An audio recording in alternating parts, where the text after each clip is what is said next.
चीन के खिलाफ भारत का ये कदम सबसे ज्यादा महत्वपूर्ण तो है ही, लेकिन चीन को बिल्कुल हिला डालने वाला है। और आपको बता दें, इस कदम को उठाने में भारत की सबसे बड़ी मदद अगर किसी ने की है तो वो मदद कर दी है अमेरिका ने। अमेरिका ने ये मदद ये सोच कर की है कि दुश्मन का दुश्मन दोस्त होता है। चीन से दुश्मनी निकालनी है तो चीन के दुश्मन से हाथ मिला लो, और यही चीज वो भारत के लिए कर रहा है। लेकिन भारत को इससे बहुत बड़ा फायदा हो रहा है। क्या आप जानते हैं, भारत और चीन के बीच इतने सारे विवाद होने के बावजूद भारत और चीन के बीच जो व्यापार है वो बढ़ा है। क्यों बढ़ा है? इसलिए बढ़ा है क्योंकि भारत चाहता है कि उन क्षेत्र को भी बंद किया जाए जहां से चीन को हमसे फायदा होता है, चीन की जेब में हमारे पैसे पहुंचते हैं। लेकिन ये करना एक बार में संभव नहीं है। ऐसा इसलिए क्योंकि अगर भारत ऐसा कुछ करता है तो फिर इसके दूरगामी असर होंगे, और वो ये होगा कि अपने ही पैर पर कुल्हाड़ी मार लेना। ऐसे तो एक साधारण भाषा में समझिए, किसी दुकान से आप सामान लेते हैं और वो अकेला दुकान है उस पूरे एरिया में, तो वो तो अपनी मनमानी करेगा ही। और अगर आप अचानक से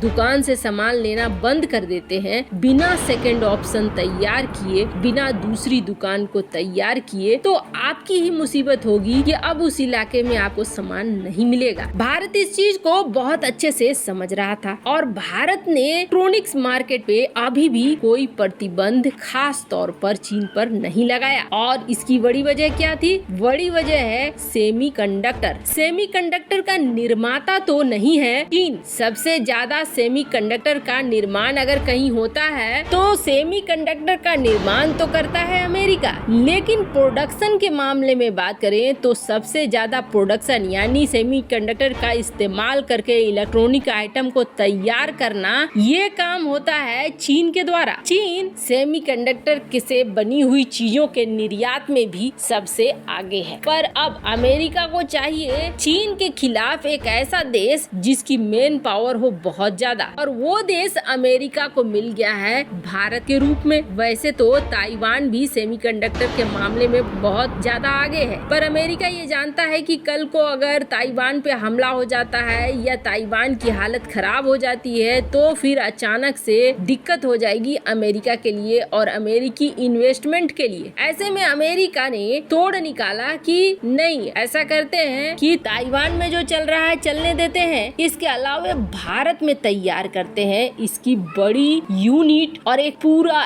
इकोसिस्टम। और अमेरिका के जो इंटेल ग्रुप है, इन्होंने अब हाल ही में 6 अप्रैल 2022 को भारत आए थे इसके चीफ, और इन्होंने भारत के साथ एक MOU साइन किया। इस MOU के तहत अब अमेरिका और भारत पूरा सेमीकंडक्टर का इकोसिस्टम बनाएंगे। यानी आप समझ लीजिए, यहीं पे निर्माण होगा, यहीं पे प्रोडक्शन होगा, यहीं पे सब कुछ होगा। भारत के लिए इससे अच्छी खबर कुछ नहीं हो सकती है। क्यों? क्योंकि आने वाला समय है सेमीकंडक्टर का, आने वाला समय है डिजिटल, और डिजिटल रूप से मजबूत होने की पहली कड़ी है सेमीकंडक्टर। जिस देश का सेमीकंडक्टर के ऊपर पकड़ रहेगा वो देश सबसे पहले आगे निकलेगा। ऐसे में भारत के लिए ये बहुत बड़ा मौका है जो भारत के हाथ लग गया है, और चीन को तोड़ने के लिए इससे अच्छा तो और कुछ हो ही नहीं सकता है। वैसे एक तरफ चीन तबाही में फंसा हुआ है और दूसरी तरफ भारत को लगातार ऐतिहासिक जीत मिलते जा रहे हैं। वैसे आपको क्या लगता है, क्या भारत इस क्षेत्र में आगे बढ़कर बिल्कुल सही निर्णय ले रहा है? कमेंट कर अपनी राय जरूर बताएं। जल्द मिलते हैं अगले वीडियो में नई खबर के साथ।